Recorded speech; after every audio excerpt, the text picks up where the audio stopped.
내가 이 두루마리의 예언의 말씀을 듣는 모든 사람에게 증거하노니 만일 누구든지 이것들 외에 더하면 하나님이 이 두루마리에 기록된 재앙들을 그에게 더하실 것이요 만일 누구든지 이 두루마리의 예언의 말씀에서 제하여 버리면 하나님이 이 두루마리에 기록된 생명나무와 및 거룩한 성에 참여함을 제하여 버리시리라. 오늘은 성경에 관한 말씀입니다. 길을 묻다라고 하는 이인수 시인의 시가 있습니다. 눈 덮인 겨울산에서 세상의 길들을 만난다. 갈래난 사람의 길, 은밀한 짐승의 길, 하늘로 향하는 나무들의 꼿꼿한 길. 문득 길을 멈추고 뒤를 돌아본 나의 길은 삐뚤삐뚤 삐딱하다. 어디로 가야 할까? 아직 봉우리는 아득한데 어디로 가야 할까? 겨울산 비탈에서 다시 길을 묻는다. 그렇게 이야기를 합니다. 우리는 나그네입니다. 날마다 새 길을 가는, 천국 가는 나그네지요. 한 번도 걸어보지 못했던 2018년을 걷고 또 한 번도 가보지 못했던 20대를 살고 30대를 살고 50대, 60대, 70대, 80대를 살아갑니다. 그래서 끊임없이 길을 묻지요. 또 물을 수밖에 없습니다. 왜냐하면 항상 우리는 처음 살아보는 삶을 살기 때문에 그렇습니다. 스승에게 묻고 인생의 선배에게 묻고 또 스스로에게 묻고 혹은 책에서 인생의 이정표를 찾기도 합니다. 그런데 참 슬픈 것은 많은 사람들이 길을 가다가 그만 길을 잃어버렸다는 것입니다.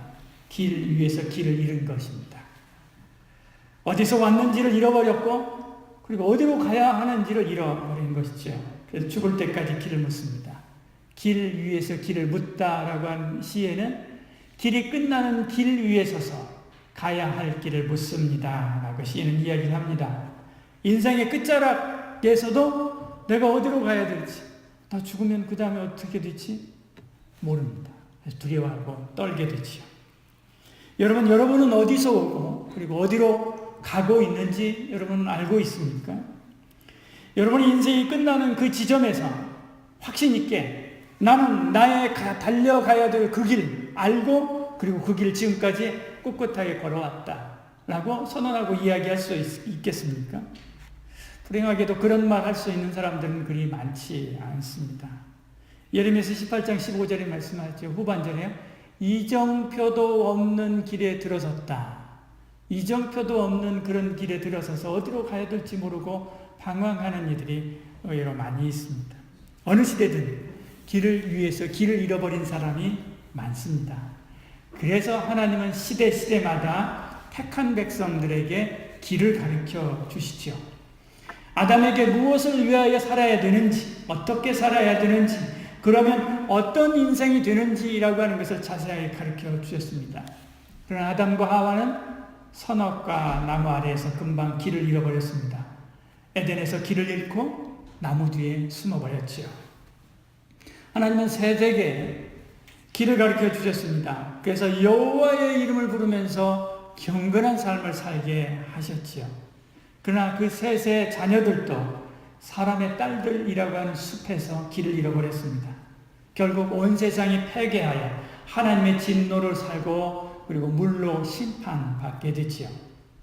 하나님은 노아에게 또한 다시 길을 가르쳐 주셨습니다.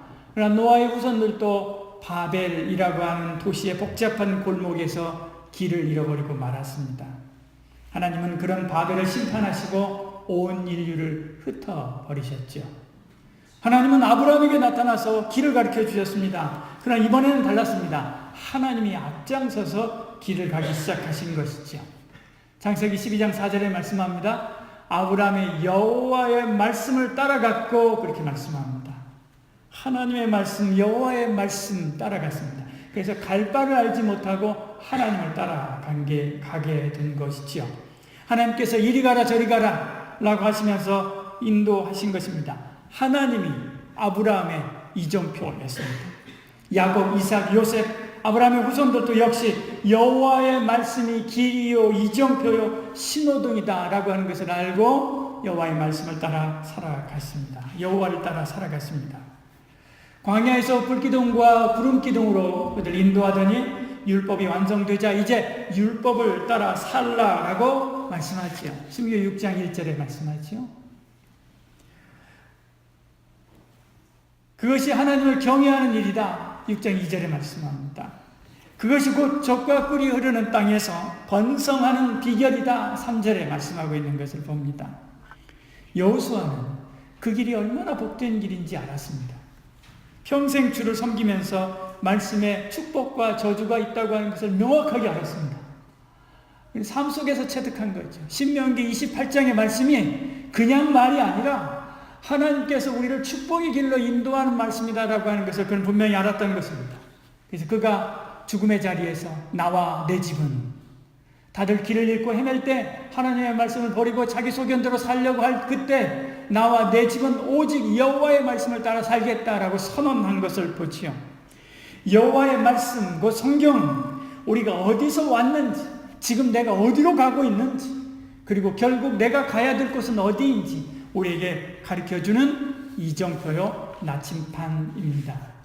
그렇습니다. 성경은 우리 인생의 이정표입니다. 우리가 하나님의 품에서 왔다고 하는 것을 가르쳐줍니다. 우리가 그리스도의 길 위에 서 있어야 된다라고 하는 것을 가르쳐주죠. 그 십자가의 도가 길 아닙니까? 그 십자가의 도를 붙잡고 자기 십자가를 지고 주님이 걸어가신 그 길을 따라가야 된다라고 하는 것을 가르쳐줍니다. 그래서 그 길에서 좌로나 우로나 치우칠 때마다 성경이 우리에게 신호등이 되어서 빨간불을 켜줍니다. 그래서 다시 옳은 길을 가도록 인도하시죠. 어디로 가야 될지를 가르쳐줍니다. 무엇을 표대로 삼아서 가야 되는지 그리스도께서 표대가 되어주셔서 우리가 어디로 가야 되는지를 늘 가르쳐주십니다. 그리고 결국에 우리가 어디로 가는지 가르쳐줍니다. 그러므로 성경을 따라 살면 바르지. 성경을 따라 살면 하나님께서 기뻐하십니다. 성경을 따라 살면 안전합니다. 성경을 따라 살면 하나님이 예비해 두신 축복의 땅, 젖과 꿀이는 축복의 땅에 이르게 됩니다. 성경을 따라 살면 결국 하나님의 나라 천국에 이르게 되지요. 아브라함이 하나님의 말씀을 따라 살아갈 때 그 인생의 범사가 형통했다. 창세기 24장 1절에 말씀합니다. 야곱이 말씀을 따라 살아갈 때 그 삶이 복되었습니다. 이삭이 말씀을 따라 살아가다가 탄 구물마다 물이 펑펑 솟았습니다. 그리고 100배의 결실을 맺었습니다. 모세가 말씀을 따라 이스라엘 백성들 인도에 가니까 젖과 꿀이 흐르는 가나안 땅에 이르게 됐습니다. 여호수아가 말씀을 따라 살아가니까 밟는 땅마다 정복되었습니다. 사무엘이 말씀을 따라 순종하자 그 말씀이 하나도 땅에 떨어지지 아니하고 백성들의 삶 속에서 이루어지는 것을 보았습니다. 룻이 말씀을 따라 살아가다가 은혜의 사람 보아스를 만나게 된 것을 보지요. 다윗이 말씀을 따라갈 때 그 앞을 가로막고 있었던 거인 골리앗이 나무 토막처럼 쓰러지는 것을 경험했습니다. 말씀이신 주님도 말씀을 따라 태어나셨고, 말씀을 따라 애굽으로 피난하셨고, 말씀을 따라 돌아오셨고, 말씀을 따라 일하셨고, 말씀을 따라 죽으시고, 말씀을 따라 다시 사시고, 말씀을 따라 승천하시고, 그리고 말씀대로 다시 오신다 우리에게 약속하셨습니다.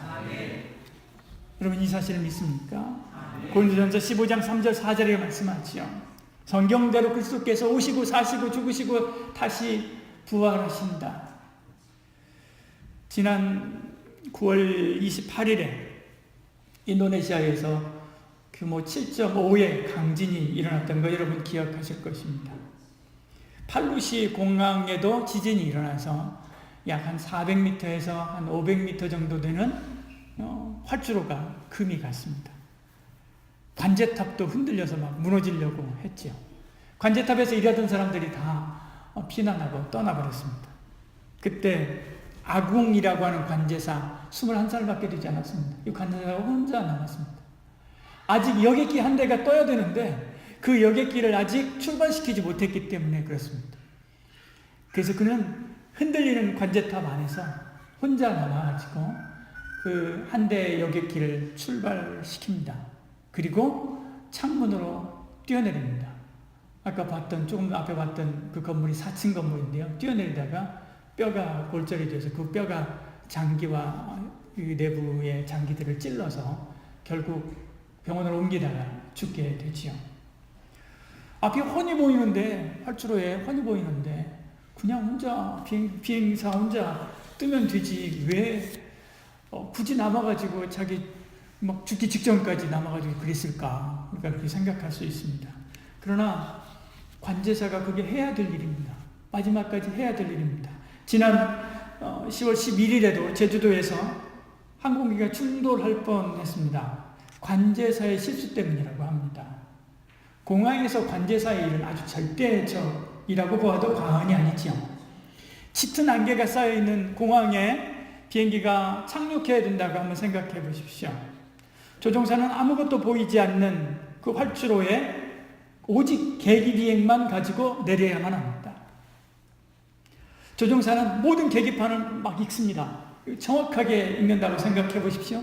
지도를 읽고, 그리고 고도를 읽고, 그리고 대기의 속도를 읽고, 대기의 속도, 그리고 비행기의 속도, 그리고 활주로까지 거리, 그리고 활공 진로를 정확하게 인지를 했습니다.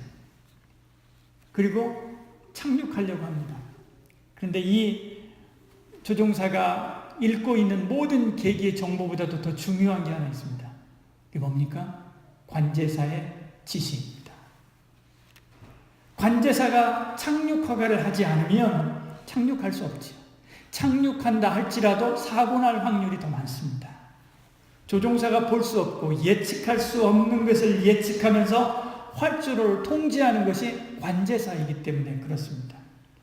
근데 사람들은 우리 인생의 관제사가 되시는 하나님의 지시를 받아들이지 않을 때가 많습니다. 미래와 나의 삶의 방향에 대해서 하나님의 지시를 거부합니다. 자기 지식이라고 하는 계기판과 자기 경험의 수치를 가지고 모든 것을 결정하고 그래 이거 하면 돼 라고 생각하고 그냥 나가는 것이지. 그러나 우리가 아무리 똑똑해서 아무리 똑똑하다고 해도 그래서 자기 인생을 완전히 통제하고 그래서 자기가 원하는 것을 다 자기가 준비하고 그리고 실력을 갖추고 그리고 모든 것을 계획하고 준비했다 할지라도 역사의 활주로를 통제할 수는 없지요. 하버드에서 MBA를 받고 확실한 자기 아이템을 가지고 성공할 준비를 다 갖춘 어떤 사람이 완벽한 사업 계획을 가지고 전략도 빈틈없이 세웠습니다. 그리고 사업을 시작하려고 합니다. 그때 그 사람에게 하나님이 이야기합니다. 야고보 4장 3절 들으라 너 내 이야기 한번 들어볼래? 라고 이야기합니다.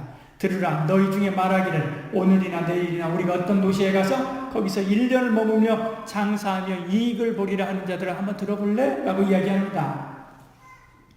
오늘 내일이라고 하는 일정을 잡았습니다. 구체적으로 사업할 장소가 어딘지를 정했습니다. 사업할 장사할 수 있는 아이템을 가졌습니다. 그리고 돈을 벌고자 하는 분명한 목표를 세웠습니다. 그리고 그 완벽한 계획 세웠습니다. 그러나 거기에 하나님이 빠지면 하나님이 허락하지 않으면 하나님의 인도하심을 받지 않으면 아무 소용이 없다라고 야고보서는 이야기합니다. 내일 일을 너희가 알지 못하는도다. 주님도 부자가 열심히 일해서 자기 통장을 가득 채워가지고 부족함이 없이 해서 통장에 그 숫자가 더 이상 들어갈 수 없을 만큼 돈을 벌어서 통장에다가 채워놨습니다. 그때 주님이 그에게 뭐라고 이야기합니까? 누가복음 12장 20절에 어리석은 자여 오늘 밤에 내 영혼을 데려가면 그것이 누구 것이 되겠느냐라고 말씀하는 것을 보지요. 하나님을 의지하며 하나님의 인도하심을 받으면 설사 비행에 대해서 잘 모른다 할지라도 활주로에 안착하게 할 수 있는 분이 우리 하나님이신 줄 여러분 믿으시길 바랍니다. 그리고 하나님의 손에 여러분의 삶을 맡기시길 바랍니다. 당신의 손에 있나이다 라고 하는 시가 있습니다.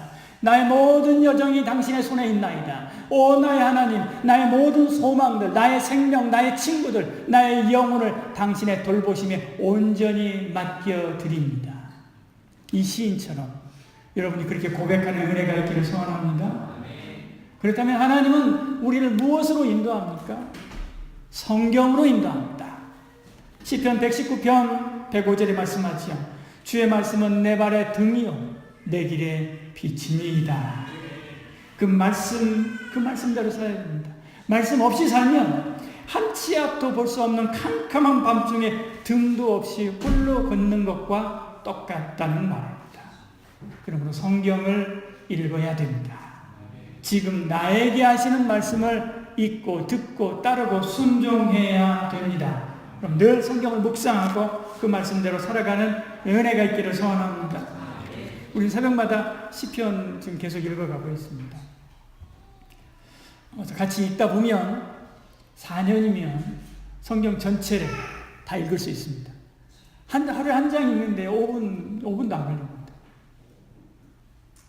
시편은 특히나 짧아가지고요. 금방 읽죠.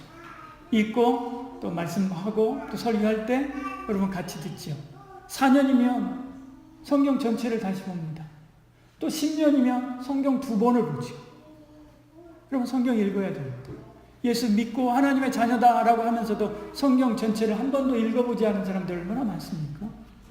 성경을 읽어봐야 되죠. 성경 읽어야 됩니다. 성경 안에 복이 있습니다. 시편 1편 1절에 말씀하죠. 복 있는 사람은 여호와의 율법을 즐거워하며 말씀합니다.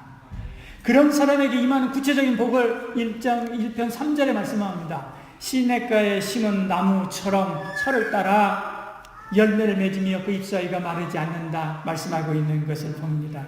성경을 즐거워하고 묵상하고 그 말씀대로 살면 복되고 형통하다 이렇게 말씀합니다.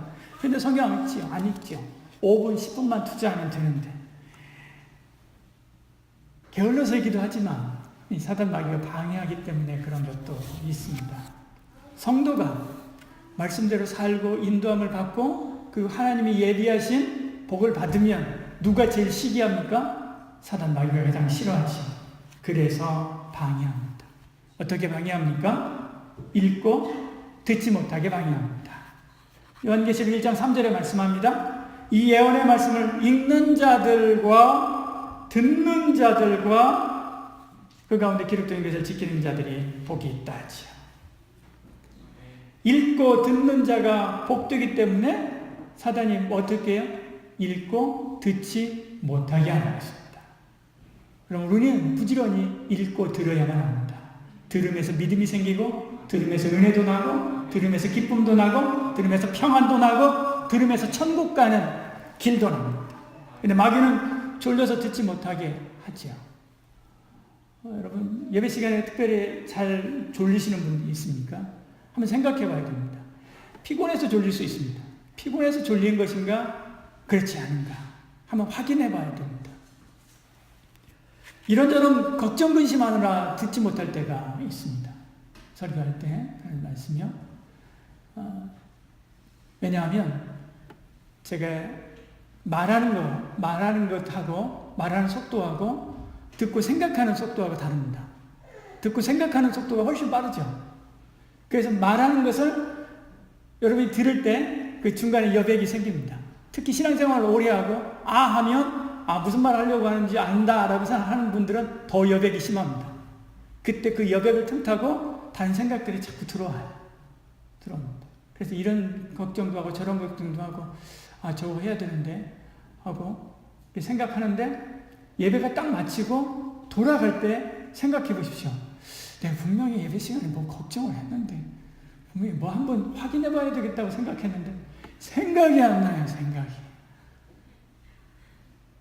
왜요? 사단 마귀가 틈타는 거예요.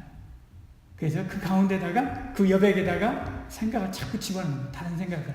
그래서 하나님 말씀을 듣지 못하게 받지 못하게 하는 것입니다. 다른 사람 살피느라 우리가 듣지 못하게 하기도 하죠. 게을러서 우리가 성경 읽지 못하게 할 때도 많이 있습니다. 그러나 들어야만 합니다. 집중해서 들어야 됩니다. 특히 하나님 선포되는 하나님의 말씀에 집중해서 들어야 됩니다. 그리고 하나님이 하시는 말씀으로 설교 시간에 들어야 돼요. 강의하고 다르죠. 하나님이 하시는 말씀으로 들어야 됩니다. 마태복음 10장 40절 41절에 말씀합니다. 너희를 영접하는 자는 나를 영접하며 라고 말씀합니다.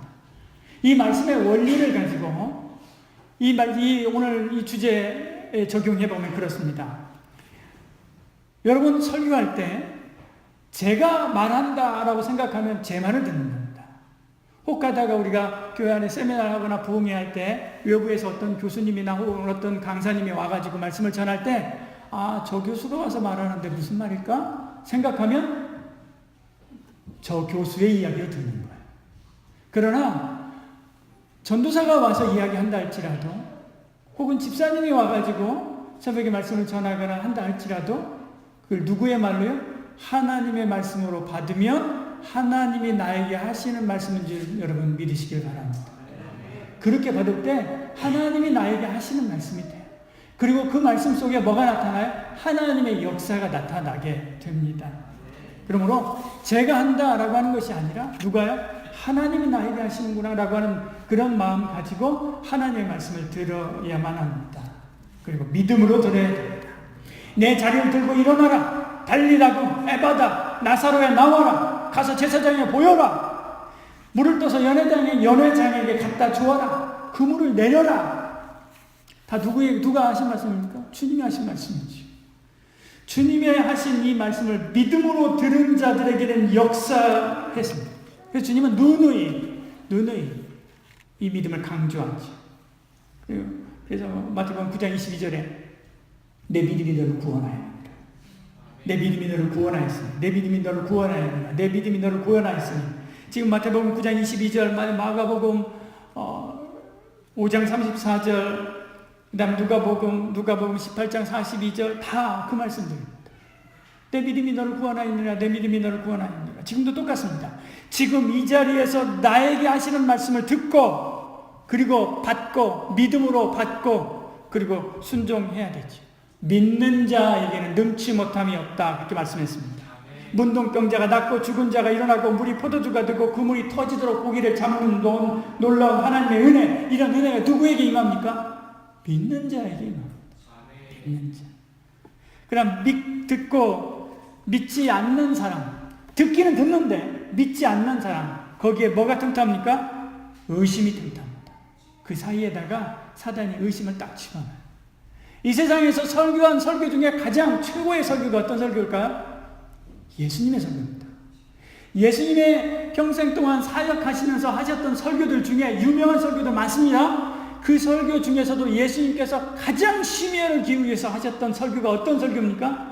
마지막 십자가 짊어지기 전에 제자들에게 하셨던 설교가 가장 명설교입니다. 이 세상에 나왔던 모든 설교들 중에 최고의 설교가 그 설교예요. 그런데 그 설교 중에서도 예수님께서 특별히 시청각 재료까지 써가면서 이것은 내 살이니 받아 먹어라, 이것은 내 피니 받아 마셔라 라고 말씀하시면서 설교하는 그때 가룟 유다가 어떻게 합니까? 의심하죠. 저거 먹고 내가 살 수 있어? 나 믿을 수 없어. 예수님 다시 살아난다고? 나 믿을 수 없어. 라고 할 때 사단이 어떻게 합니까? 그 속에, 그 자리에 있는 그 가룟 유다의 속에 사단이 나쁜 생각, 마귀의 생각, 예수님을 팔려는 생각을 집어넣지 않습니까?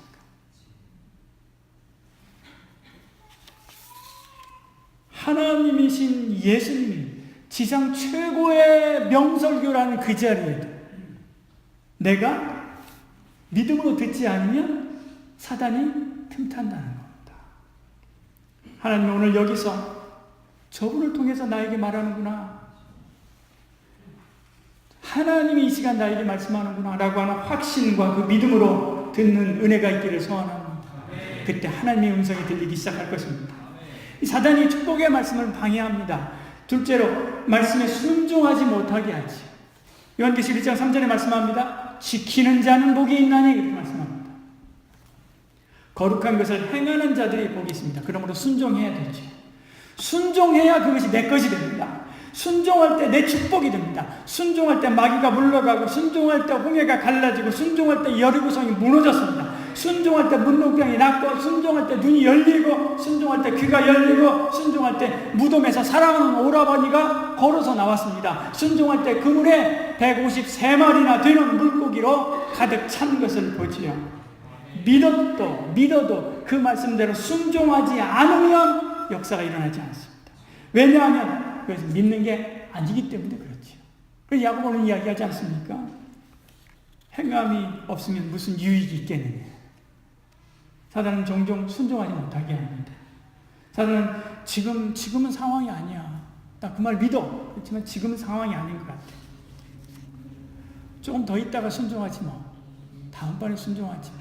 그렇게 생각하게 합니다. 그러면 생각해 보십시오. 그러면 조금 있다가 말씀하지 왜 지금 말씀합니까? 지금 해야 되는 일이니까 지금 말씀하는 거예요.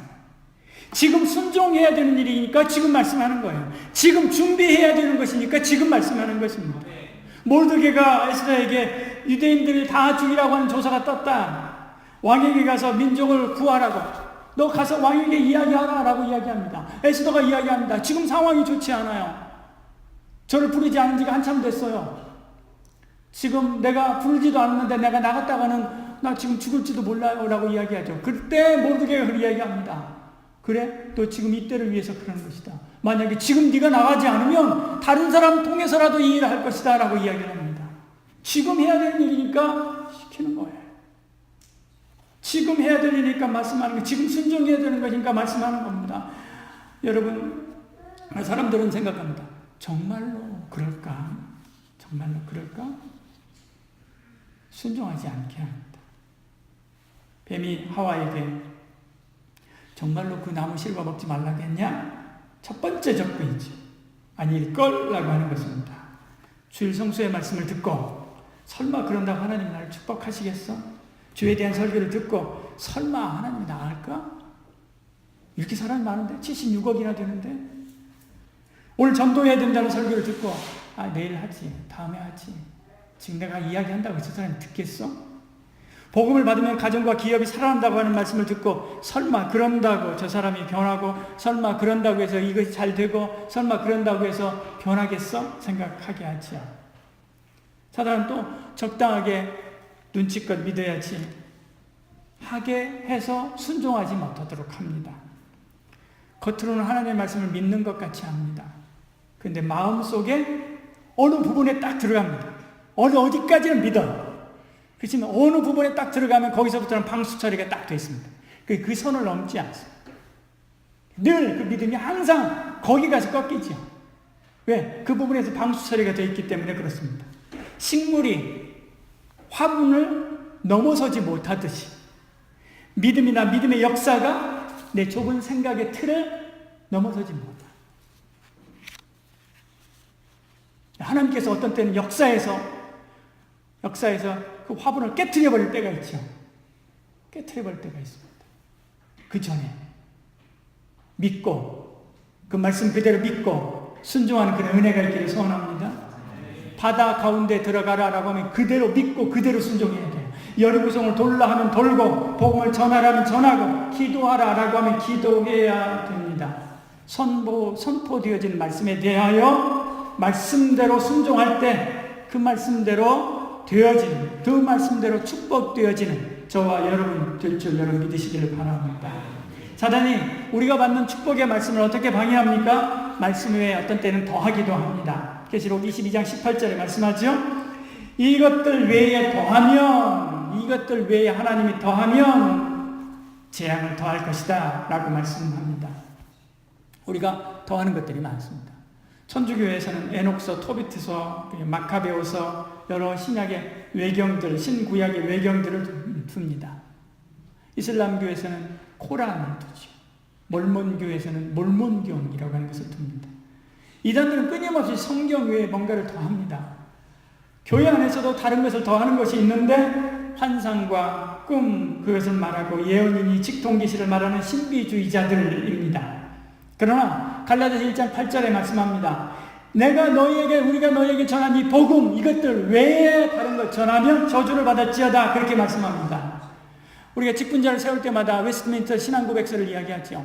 1장 6항에 1항에도 이야기하는데 6항에 분명하게 나타나 있습니다. 웨스트민스터 신앙고백서 1장 6항에 이렇게 이야기합니다.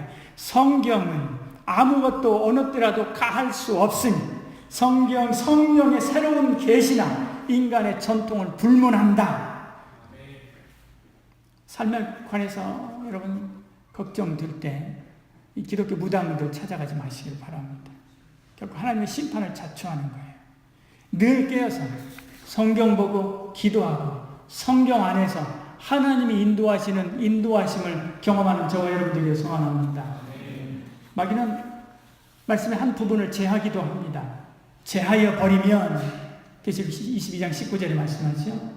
그러면 생명나무와 거룩한 성에 참여하지 못하게 하신다. 그렇게 말씀합니다. 어떤 사람들은 이야기합니다. 어떻게 예수님이 무리를 걷어? 어떻게 예수님이 죽은 자를 살려? 어떻게 바람과 파도를 잠잠케 해? 어떻게 홍해가 갈라져?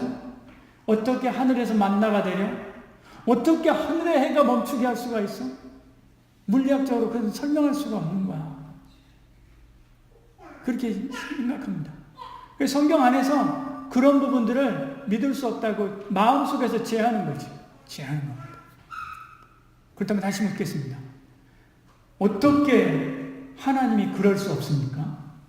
천지를 만드신 하나님인데 어떻게 그럴 수 없습니까? 하나님이면 당연히 그걸 해야 되죠. 그것도 못하는 하나님을 여러분 믿겠습니까? 저라면 그렇지 않겠습니다. 그것도 못하는 하나님을 하나님이라고 할 수 있습니까? 아니죠. 천지를 만드신 하나님이 그런 역사를 이룰 수 없습니까? 우리가 믿는 예수님은 성자 하나님이십니다. 하나님이라고 한다면, 성자 하나님이라고 믿는다면 그 역사도 당연히 믿어지는 거지. 예수님이 하나님이라고 믿는다면 당연히 믿어지는 거예요. 무리를 걷는 것도 믿어지는 거고 죽은 자를 살리는 것도 믿어지는 것입니다. 사실 이 질문의 본질은 이겁니다. 하나님이나 예수님이 그것을 할 수 있느냐 없느냐, 그것이 실현 가능성이 있느냐 없느냐가 아니라 예수님을 하나님으로 믿느냐 믿지 않느냐의 문제입니다. 예수님을 믿지 못하니까 예수님이 하신 기적도 믿지 못하는 것입니다. 예수님을 믿지 못하는 자에게 주어지는 당연한 결과가 뭡니까? 생명나무에 참여함을 예루살렘에 들어가지 못하게 하는 저주가 임하는 거죠. 우리는 마지막 시대를 살고 있습니다. 이럴 때일수록 성경을 읽고 듣고 그 가운데 기록된 것을 지키는 자가 복됩니다. 함께 같이 계시록 1장 3절 읽어볼까요? 이 연의 말씀을 읽는 자와 듣는 자와 그 가운데 기록하는 것을 지키는 자는 복이 있나니 때가 가까움이라. 왜 때가 가까웠는데 이 말씀을 하실까요? 때가 가까우면 가까울수록 이렇게 사는 사람이 없기 때문에 이 말씀을 하시는 거예요. 마지막으로 가면 갈수록 그런 사람이 많지 않습니다. 그래서 그런 사람을 구별해서 복 주시고자 하십니다. 요한계시록 22장 7절에도 말씀합니다. 이 두루마리 예언의 말씀을 지키는 자는 복이 있으리라. 저와 여러분 모두는 하나님 말씀을 부지런히 읽고 하나님 말씀을 지킴으로 성경에서 말씀하신 모든 은총과 복이 임하기를 축복합니다. 종교개혁 주일입니다. 다음 주에는 종교개혁 주일인데요. 오직 성경으로 돌아오게 하고 환원하게 하고 오직 성경 안에서 구원의 길이 있다라고 하는 것을 새롭게 다시 제시한 종교개혁 주간입니다.